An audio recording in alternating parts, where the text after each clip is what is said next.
So as we begin today, I'd like to just walk out in the audience and hear a little bit of what you shared with your group, somebody, what your experience was.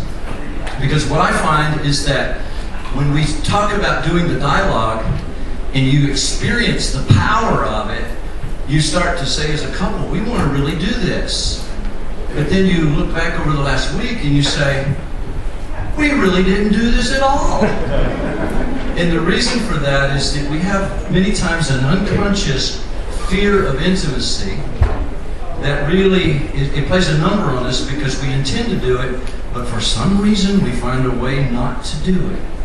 And that unconscious fear of intimacy is something that really needs to be addressed. And the dialogue process has a way of addressing that.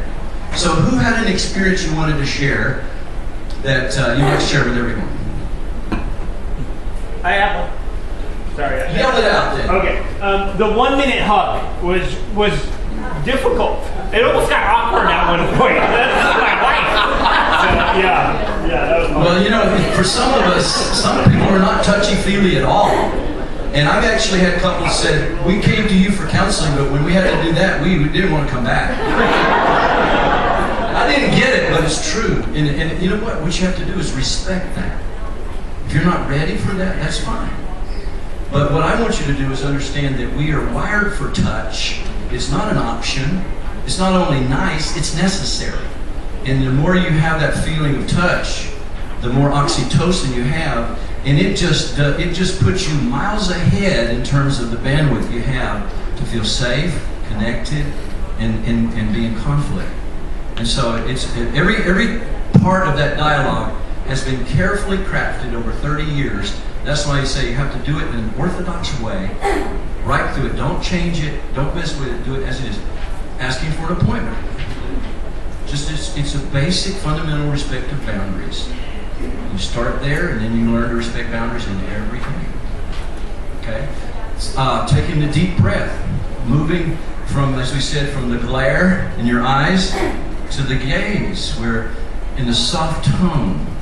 Last night when I came home and all the dishes were, spread all over the place and nothing was cleaned up, I felt really alone. That's better than, why do you always leave your mess everywhere you go?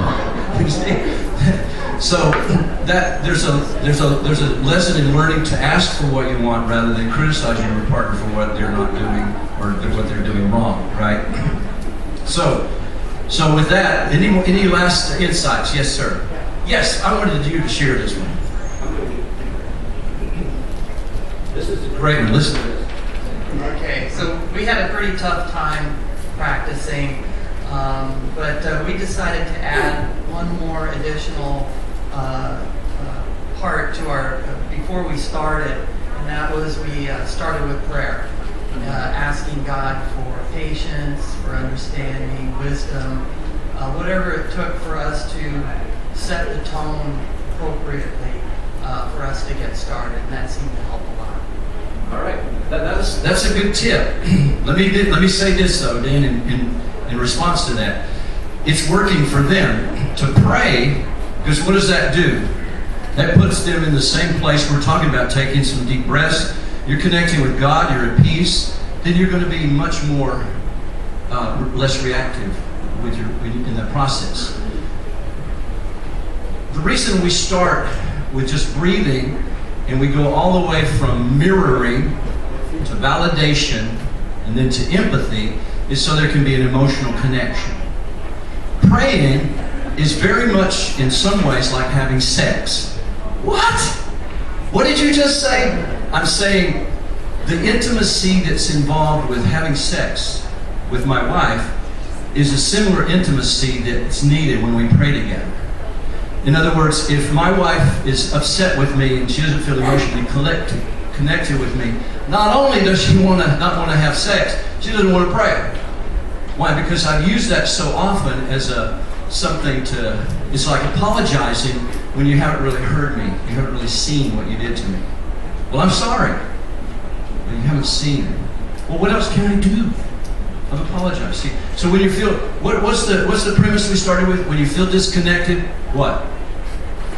nothing works. When you feel connected, everything works. Prayer, sex, conflict resolution, problem solving. It all works. So the goal is instead of managing distance, our goal is to make connection the priority. When I don't feel connected with my wife, I got to stop and I got to figure that out before I do anything else. Similar is when you don't feel connected with God, stop. Restore that connection. Ask forgiveness. Repent. Get back in connection with God. Then you'll be successful in what you do. Same with the marriage. Okay? All right. So today we're going to talk about romance, and we got to rush through our slides again, probably. Let's see. All right. What do I do?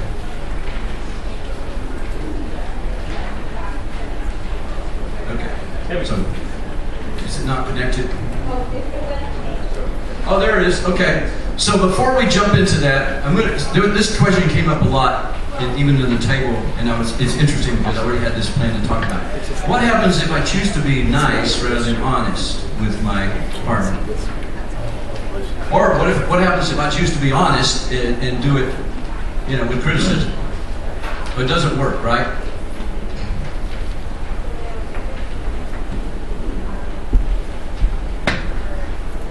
Okay, am I doing the right one or the wrong one?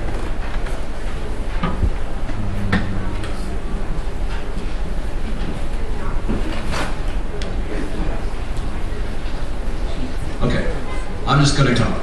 Because it's easy we had in our last session last fall, if you were there, we talked about there's two ways that you learn to survive childhood.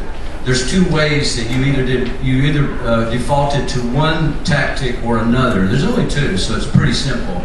You either became the hailstorm or you became the turtle. You were either a maximizer where, you see, anxiety cannot stay in our brain more than a few seconds. It has to go somewhere. So you either explode outwardly in anger or you internalize it, which that's what's caused depression, right? So you're either a hailstorm or you're a minimizer, you pull back and you internalize it. And so we recognize that neither of those work. And so the turtle is learning to not try to keep the peace all the time, right? Not trying to keep the peace. That's what a turtle wants. They don't want conflict, so they detach and they pull away. What does that do? That triggers usually an emotional wound of abandonment in the hailstorm. And what does a hailstorm do? Gets upset. Hailstorms start dropping. What does a turtle do? Goes back into the shell even further, right? And so it doesn't work. And so the dialogue is that which helps us regulate our childhood defense, regulate that reaction that we default to where, as a turtle, I can say, excuse me, let me see if I got what you're saying. You're saying that I'm a terrible husband, that every time I come in the house, things get messy, that I fail at what I do. Did I get it? Is there more about that? See, even in the face of criticism, I can be present because I can use my upper brain. I don't recommend that, but even if it's that bad, a turtle can be present. A hailstorm can what's the hailstorm do? Instead of exploding, what's the first thing you do? Ask for an appointment. Instead of just barging in and saying, in exploding outwardly, you say, is this a good time to talk about something that frustrated me? Then you use your skills to talk about like I said, when I came home and everything was messed up, I felt alone. See?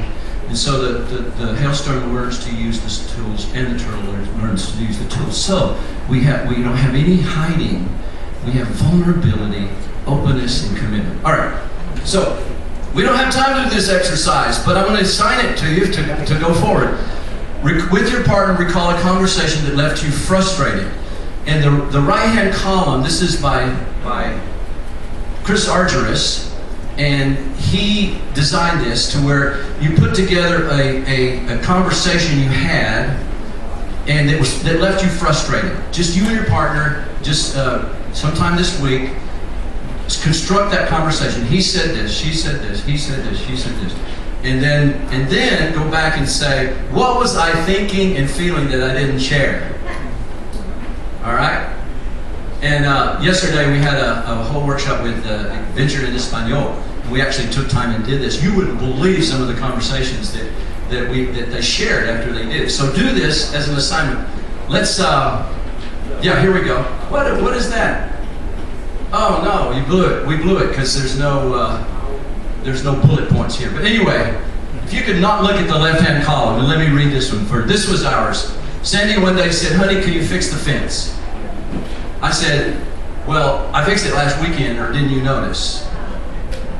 She said, "It's not fixed. Board's nailed over it. It's not fixed." I said, "Well, you don't have to worry about the dog getting out. We can fix it later, but for now it's fixed." She said, "Fine, I'll just call a contractor." I said, "Fine, you do that." And that's where the conversation ended. And we go on in our life. Well, what do you think happens with a relationship like that? Can you imagine being a pastor of a church and having conversations like that with your wife all the time and never being able... Nobody wants to talk about it. She would, but then she's walking on eggshells with me, and so we just don't talk. Okay, so here's the left-hand column. It's not going to be a surprise for you, but here's... Wait. "Honey, could you fix the fence?" Sandy's thinking, why do I always have to be the one that's initiating getting anything done around here? Ever feel that way? All right, so I fixed it last weekend, or didn't you notice? She's never satisfied. I'll never measure up. So Sandy says, "You nailed a board over it, it's not fixed." And Sandy's thinking, are you kidding? Why couldn't I marry someone with some useful skills? Right? So I said, "Look, you don't have to worry about the dog getting out. We can redo it later. I'm so sick and tired of her being so controlling. I just want to watch the game today." And so she says, "I'll show you." She says, "Fine, I'll just call a contractor." And then what she's feeling is, I'll show you. It's just like when I was little. I don't even need you, because when I was little, no one was there for me. And so she's repeating that childhood core scene that's going on, because I'm in a bad place and I'm not able to be there for her. And she says, "Fine, I'll just call a contractor." And so I'm thinking, I say, "You do that. That's not on there." And then that's, I'm not good enough, so why try? So you see how this goes on, and each one of those issues we brought out into the light and we dealt with them through the dialogue. And now that's when we reconstructed. We said, look how bad it was before, and look how amazing. And Cindy said, "Make sure you say, we're still in process, we're not perfect. You still get triggered, Chuck, you know." And okay, I do. But it's much better than it was. All right. Okay, you want to change it? I can. Okay. So if I, and there's no, unfortunately I don't have the bullet points that I can do. I don't know why that one's not working. But this is what happens when I choose to be nice rather than honest. The feelings don't go away, I internalize them, then I explode over something insignificant, and then my partner really never gets to know me. Why? Because I'm hiding all this stuff. And then my partner doesn't get a chance to grow. Remember we talked about how my need for healing that I bring into this relationship provides a blueprint for my partner's program of growth, and vice versa. So we move to a healing and growth relationship as we get into more mature love. Okay, so let's talk about romantic love. It's common for couples who are caught. Remember the graph that I showed you where you start in the romantic phase, and then all the drugs wear off, and you wake up with the love hangover, and you wake up, all the rose-colored glasses are ripped from your face, and you think, oh my goodness, you started with, we're so in love. And you stand looking over San Jose, you drive up to the mountain, you look at the sand, and you say, I wish everybody could have what we have and feel what we feel. Nobody in the world's ever experienced this, and you're so in love, you're just on drugs. It is literally a drug-induced state. And it's all designed to get you to marry this person who's ultimately going to trigger things that cause you to need to, see that you need to grow and heal. So, but as you're doing that, as you're in that romantic phase, you wake up when the drugs wear off and you're thinking, wow, she and I we stay until 3 in the morning and we just talk and we never run out of things to say. And then, 6 months into the relationship, she never shuts up. And it's different, and you see those wonderful positive qualities that, it's different. So anyway, But you have to make a commitment to move through the power struggle. Think about it. You young couples have your whole life. 40 to 50% of couples fail and they divorce. They don't realize you've got your whole life to live in this glorious relationship that if you just get through the power struggle and into mature love, into what we call world impact, where you're serving the Lord together and your marriage becomes a vehicle for the kingdom of God. All right. So, it's common when you're in power struggle to lose feelings for each other. Very common. Or they wane. And it happens. I've got so much to share, but I got to keep going. But did you know that with the most common activity couples have today? They're watching television. Now don't get me wrong, I love to watch television. I love to watch movies. I love to just be there on the couch with my wife. But let me tell you, if that's all we do, there's no intimacy. There's no real connection. And what we discovered is that Sandy, who has a fear of intimacy, doesn't want to really be close with me. But she wants to be close with me, but not too close, you know what I mean? So I said, let's make some popcorn and let's watch a movie. And that does it for her. But when it comes time to go further in intimacy, there's nothing there. And so then I watch her do her chores. She watches me do my chores and my work. And we see each other do the same thing over and over and over and over again. And there's no spark there. There's nothing new. So I want to talk today about how to disrupt that. Because you can go 40 years. I've been married 42 years. You can go, I'll just say a long time and just let that romantic feeling just sort of flatline. You don't want to do it. And here's a skill how to do it. Wow, we got to get going. All right. So here's your, let's do this real quick. Here's your fill in the blanks. Some people are really want to get those fill in the blanks, so let's make sure you get those.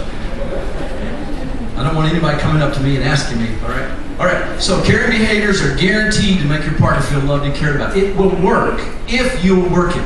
Number two, when you do it, you change your brain chemistry. Every time you do something, okay, you had the assignment where you said, make a list of things that say, I feel loved and cared about when you make me coffee in the morning, when you call me from work just to see how I am, when you help me with the chores around the house, when we go on adventures together, when you initiate sex, when whatever. So you make this list of things. Guess what? I have that list. I keep it in my sock drawer because I pull it out every now and then because that is a bullseye. If I say I want to share caring behavior with my wife, show her I love her, and I buy her flowers, she would be so angry. Why do you spend all that money? We got to put something in the garden, or we could have done, that's not love to her. But if I go to that list, I guarantee you, and you did the love languages right. Her love language is acts of service. So I help in the kitchen. I'm cooking and everything. I'm helping in the garden. I don't like any of that, but I love what it does for us. Right? Okay? And so we can be angry and upset, and I think, what project? She was not talking to me, right? And she, what project is she working on in the garden? So I go out and get a shovel. It's not 5 minutes. She's coming to give me a hug from the back. I'm sorry. Why? Because I hit that love language, okay? It works. Okay, so that list is gold. The one in your hand and the one in your hand, they're gold. So let's look at it. So they have the effect of rekindling your own love. The reason for that is when you do something, like when my wife likes me to bring breakfast and bed, when I do that, my lower brain thinks I'm actually doing it for myself. That's the way we're wired. And so it feels good. Why? Well, I'm doing it for her, but it feels good. Because my brain thinks I'm doing it for me. And actually, when I do something for someone else, you are doing it for yourself, right? Because we're all connected. And then, like all good relationship tools, none of them work. None of these tools work. Unless, what? You work them. Does that make sense? You're looking at me like, that didn't make sense at all. Okay, so. All right. So here's, we don't have time to go through all this, but if you would just put the dialogue up on there, and we'll just go from there. So. This one? Yep. There you go. No, that's the Caring Behaviors. Do the dialogue, the next one. Okay. So here's what we want to do. Take time to, if you haven't done your homework, I don't mean to say it like that. No guilt here, no judgment. But if you haven't just list a couple of things, 2 or 3 things that make you feel loved and cared about. Take a moment to do that right now. And you can finish the exercise later. Some of you weren't here, I know, so.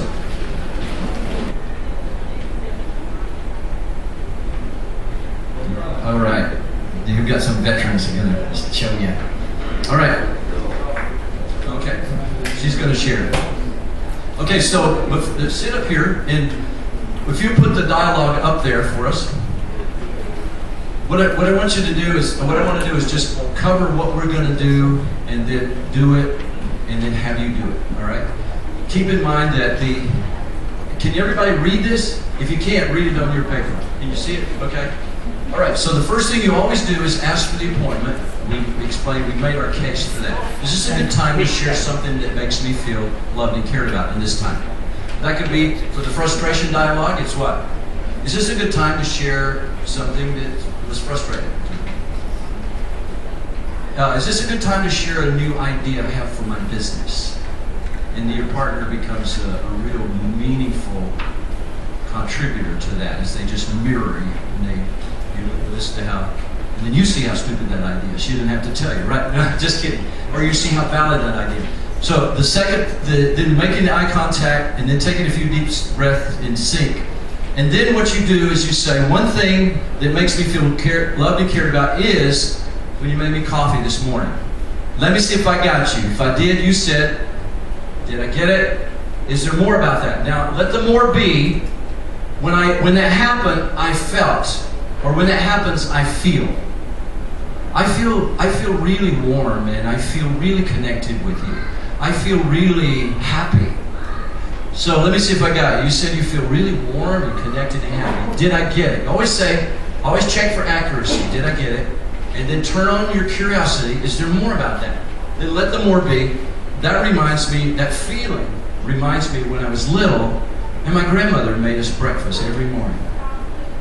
Or that reminds me when I was little and no one was there ever because everyone was up and gone and I was all by myself. And what you're doing is feeling something for me in that way. See, so it could be any of those things.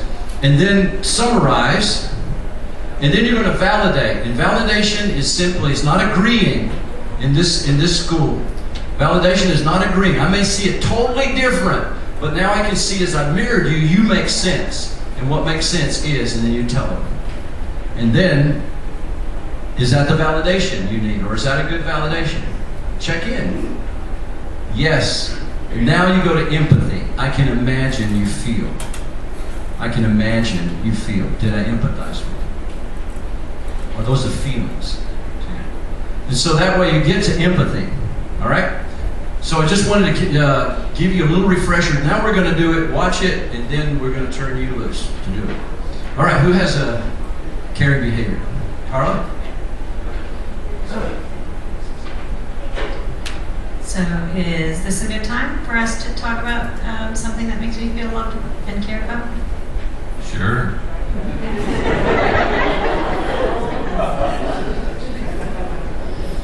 So one thing that makes me feel loved and cared about is when you come over and sit down on the couch and make deliberate time to talk to me and pay attention to me. So let me see if I got that. If I got it, you said something that you really appreciate is when I take time to come over to the couch and sit down with you and just talk about whatever's going on. Did I get it? Yeah, but not just about what's going on, but like really to ask me, to really listen to what I'm feeling and thinking.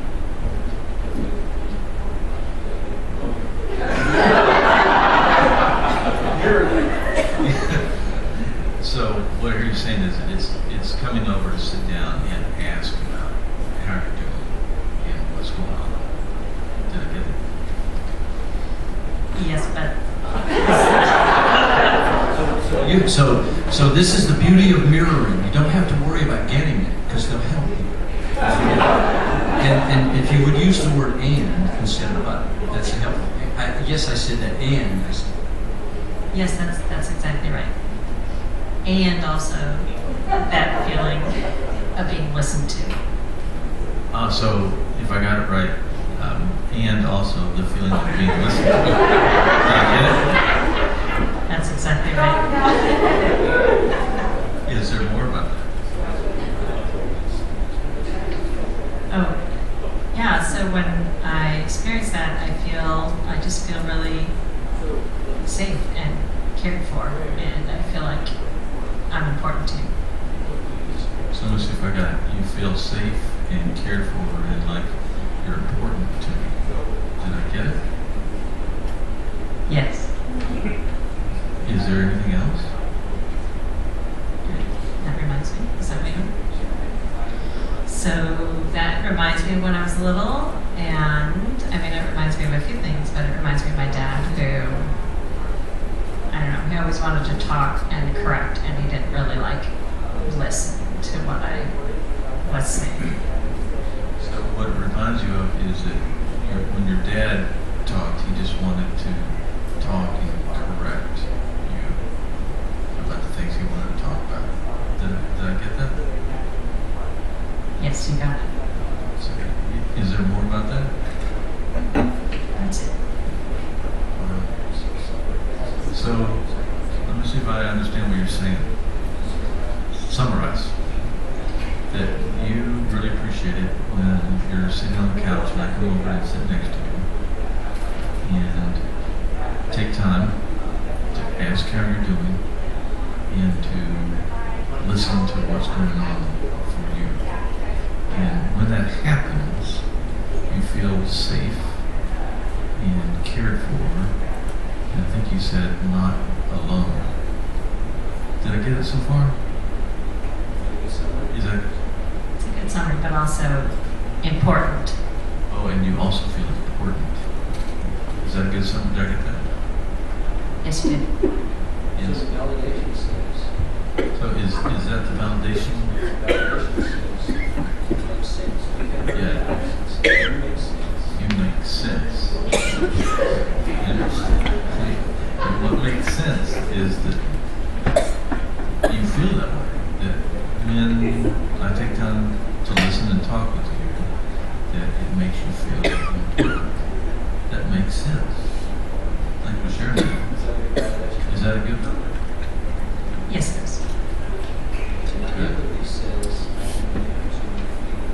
Yeah, so I can imagine that you feel better and connected and really cared for. Are those the feelings that Yes. are there more feelings?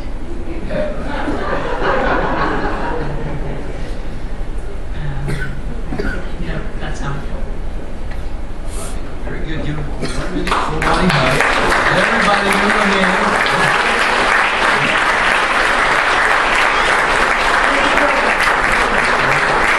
I'll time them. What I want you to do is turn to your partner and eyeball to eyeball, face to face. Move your chairs so that you're sitting knee to knee, and go for it. And notice how with Graham and Carla, how they went to childhood. And let me just say this: notice how Graham is providing for her an emotionally corrective experience that brings healing to that childhood wound. That's as simple as it gets right there, but as powerful as it is. So, go for it. 10 minutes each way. Really reminds me of what I didn't get.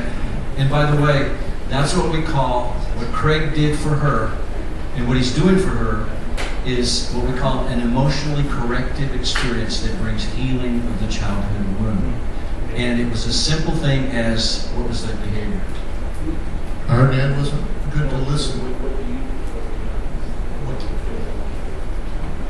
What did I do? Oh, just listening to her, asking her questions and drawing her out and letting her finish her complete thought before I jump in with my thought.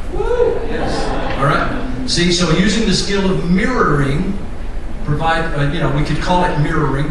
You did it better, drawing her out, letting her talk before I talk, does something here that goes far deeper than you might think.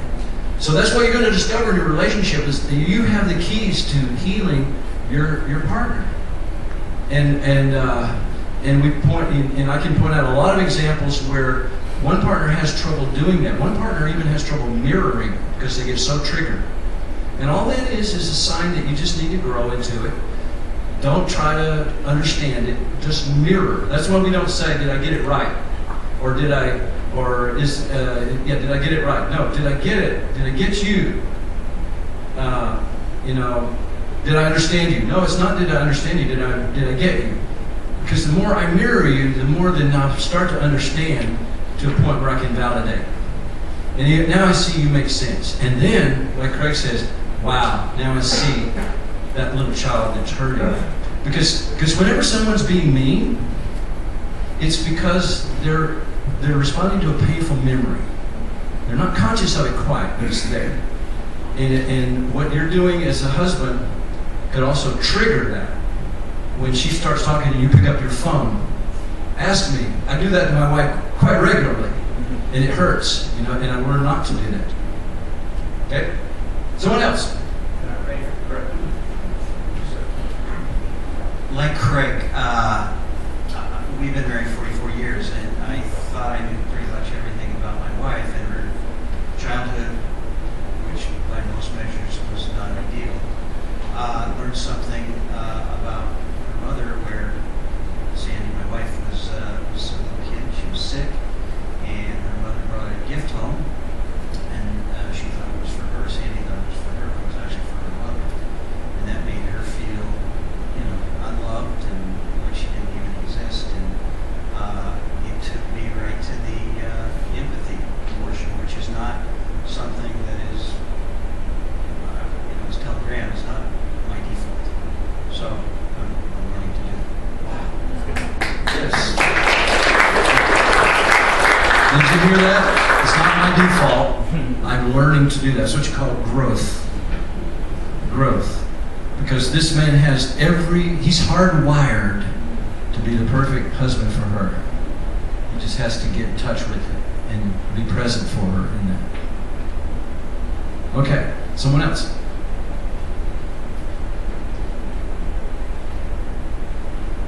Yes. I just found it interesting how sometimes when the question is like this idea, what does it remind you of? A lot of times we think of like, okay, well, I experienced this and that's what it reminds me of. But there's a situation where it can be the exact opposite, right? I find like, well, I didn't experience this, but I experienced the opposite. So when this happens, it feels the opposite of what I grew up with, right? And so when that itself can be a trigger. And so a lot of times we think of our childhood experiences like in the lens of trauma or bad experiences, and therefore they become a trigger in the future. But the truth is, as an adult, the opposite of trauma can also be a trigger in your current relationship. So I found that very interesting. That's an interesting insight, and with this process of relationship, there's no stereotype really. I mean, we have some patterns we follow, but what you're saying is very true, because there have been partners where the partner is mistreating the wife, and I'm fishing in the wife to see what that triggers in her, like maybe her father was that way, or her mother abandoned her or something. And no, her parents were there for her, and he's not. And so it really is a dissonance with what she was used to growing up. So yeah, it can happen that way too. The important thing is you get in touch with it, because that's where the deeper issues lie. I have a story, and we're not going to have time to tell it. Let me tell one story, and then I'll share it with you. On my website, right on the front page, there's a story of Ian and Sophia. What's that? Sophia. Sophia. And Ian and Sophia they had lost their feelings of love. They were in a parallel existence where She had her girlfriend, she had her hobbies, he had his work, and he worked here in the valley, and so forth. And so they were in a parallel existence, and this went along, and they were fairly okay. Their friends thought they were fine. But one day Sophia said she wanted a divorce, she wanted a separation. And Ian was just blown away. And then he discovered she had already developed an emotional relationship with a coworker at work. So he was devastated. So when they came for counseling, it was devastation. But what happened in that process is they begin to see this crisis is now an opportunity to completely reinvent ourselves, to deal with things we would have never dealt with if this hadn't happened. And so this, you can read the story, but it goes on. That's exactly what he did. Is he began to, how could I get over her unfaithfulness? How could I ever learn to trust again? She's actually involved. How can she just leave a relationship where she has feelings now? This is a reality we're dealing with. But through the regimen of the caring behaviors and the dialogue process, they were able to get to the roots. And you can read about it. It's the same kind of thing. Is that I didn't get this growing up, and because he was a turtle, he pulled away. He didn't give that to her. And that was fine. We're just managing distance until one time she has an emotional affair and didn't want to, but it happened, and now she wants to separate. And the only regret she had is, I wish I'd told you about this. I wish I'd got the separation before I got involved, right? But anyway, the story is how they restored their marriage, but it was by doing these caring behaviors and recovering that sense of love. And of course, uncovering what the real root issues are. So let me encourage you, wherever you're at, start in that journey and recover and get to the root issues, and then above all things, do these behaviors for each other. And add to the list, the surprise list. Add to the list the fun list. What is fun for your partner? Not what is fun for you. What's fun for your partner? And then discover that and surprise them. And do it because one caring behavior was the wife said, I want to go on a date. And so he asked her for a date Friday night. It was so fantastic. She felt so loved, and it was wonderful. They decided to do date night every week, Friday night. Well, about 6 or 8 weeks into it, it was good, but it didn't have the same impact. See, so you got to keep being creative. You got to come up with new things. Surprising. There was a wife who got up she woke up on a Saturday morning with her husband, and she sat up in bed. Kids were already up, tearing up the house. And she said, oh, what I wouldn't do for just one Saturday of peace. And the husband was listening. He took the hint. He picked up the dropping, right? She dropped the hint. She didn't mean to, but he picked it up. Next Saturday, he got up, got the kids up and dressed. Before she was awake, left her a note, went out to, I hate to say it, went to McDonald's. Don't take your kids to McDonald's. But went to McDonald's and had 2 hours of fun with his kids. She felt so loved. Surprises. You see, you've got to do things like that. Otherwise, it's the same old, same old, same old, same old. And you're looking at your partner, and there's nothing new and exciting that you see about them. So break out of that. Taking these caring behaviors, do 1 or 2 a day, 3 a day, every day for the next month, and see what happens. Come back and report. Okay? Time's up.